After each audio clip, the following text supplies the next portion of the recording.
Random House Audio presents The Not-So-Big Life, Making Room for What Really Matters by Sarah Susanka. This is the author, Sarah Susanka. One night, perhaps a dozen years ago, I was lying in bed reading a light novel. This was my way of decompressing at the end of a stressful day in a very busy life. I'd been doing this every evening for years. It was routine, it was usually comforting, but on this particular night I suddenly felt frustrated. I put down the book and started to listen to the thoughts feeding my irritation. Is this really all there is? Came the thought. Is this what my life has amounted to? I'm a successful architect, the managing partner of a firm of 45 people. I have a lot of responsibilities, plenty of challenges to handle, and a to-do list that's a mile long. I work hard all day, answer innumerable phone calls, and attend a steady stream of meetings, all the while keeping up an incredible pace as I fulfill the dozens of obligations, both professional and personal, that I call daily life. Then I come home, usually well into the evening, to engage in a few mindless activities to help me change the subject from all the challenges of the day so that I can sleep sufficiently soundly to be prepared for another day of the same. Surely there's something more meaningful to life than this. Once I'd allowed myself to really let that question sink in, I knew I had to make some changes. What I saw was the incongruity between the dreams of my early adulthood and the life I was actually living. As a high school student, I'd always been full of ideas and ideals. I'd wanted to study the way the mind works. I'd wanted to explore what makes an object beautiful or an equation elegant. I'd wanted to design buildings that made people's hearts sing, and I'd wanted to work with individuals who cared about the places they lived and worked. But more than all of these, I'd wanted to write. I adored writing, no matter the topic or genre, and found that when I could still my mind and just let the words flow out of my fingertips, there was a palpable sense of magic as the meaning of what I was writing expanded my understanding of the subject at hand. I knew in some deep place that this was my true passion, and I longed to find a time and a place to fulfill it. But alas, the life I had fallen into, although it fulfilled one or two of my early aspirations, had no room for anything else. It wasn't so much full of meaning and the pursuit of my heart's desires, as it was overstuffed, so jam-packed with obligations, in fact, that I felt almost suffocated on this particular night. Without some intentional shifting of priorities on my part, I now realized, this would be how things would continue to the end of my days. I was asleep at the wheel while barreling down the road of life on cruise control, believing all the while that I was going somewhere important. But some instinct warned me that I was missing the most important part of the journey, the part that requires alertness, awareness, and full engagement. My life was so frenetic, so big, in the overwhelming sense, that the pace of it was its single most salient quality. I felt as though I'd just been startled awake from a dream and was suddenly alive for the first time in my adult life. Now there seemed nothing more important than to learn to stay awake throughout each day's activities, and to figure out how to do so as soon as possible. Usually, moments like this seem to happen in the lives of people who have had a close brush with death or face a serious illness, but I had experienced neither of these. It wasn't something external that had brought this to my attention. It arose from within, when I was relatively peaceful and able to take the time to listen. Providence had simply tapped me on the head and invited me to look at what I was doing in an entirely new way. That was the day I began to explore the possibilities of living my life differently. Although I continued to work as an architect, I also started watching myself and the way I engaged my life, observing the underpinnings of its design. I started to question why I believed what I believed, and gradually all around me doors started to open that I'd never known were there. I began to simplify my life and focus on those things that were truly meaningful to me.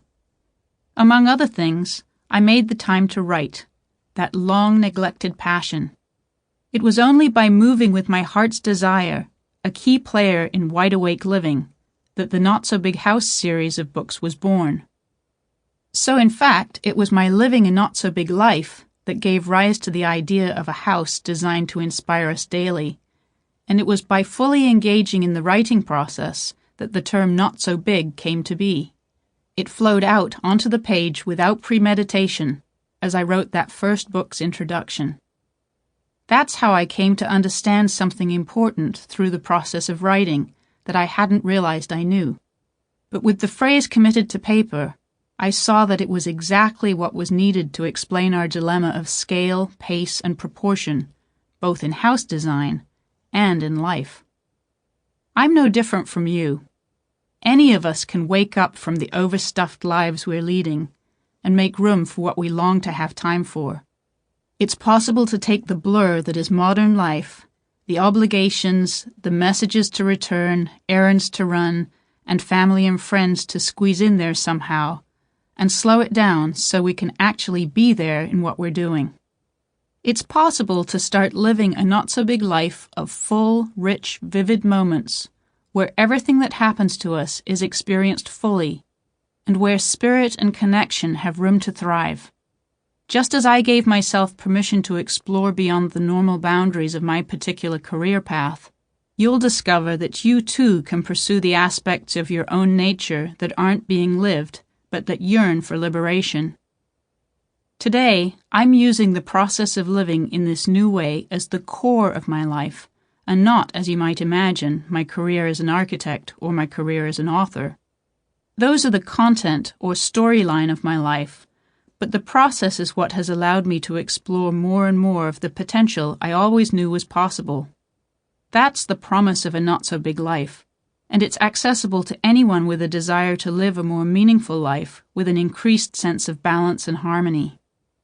If you are up for a life remodeling, follow the directions in the blueprint that follows, and you'll discover that there really is something more to living than you currently know. I'm hooked, and I hope I can infect you too. Something that is well composed has a sense of integrity to it, both inside and out. No matter which way you look at a house that is gracefully composed, it appears balanced and has its own unique sense of beauty and harmony. Architects use the word composed to describe the interrelationships among forms, whether at the big picture level or at the detailed level, such as how a window meets the surrounding surfaces, for example.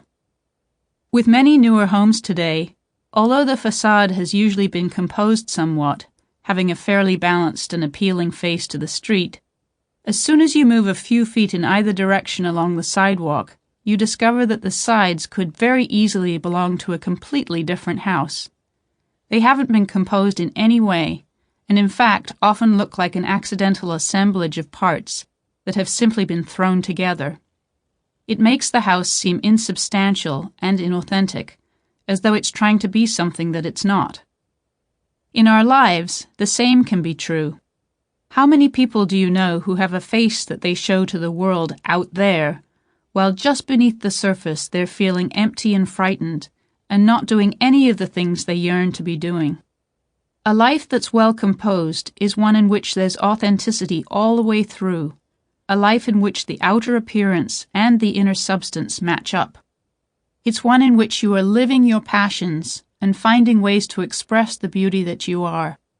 It is through this process of using your life experiences to continually explore your inner nature that delightful and vibrant composition comes into being. A satisfying composition takes time, care, and introspection, whether you're designing a house, writing a short story, or living a life. This section is about the guidelines for composing your own not-so-big life. We are facing an enormous problem in our lives today. It's so big we can hardly see it, and it's right in our face all day, every day. We're all living two big lives, crammed from top to toe with activities, urgencies, and obligations that seem absolute. There's no time to take a breath. Sample complete. Ready to continue?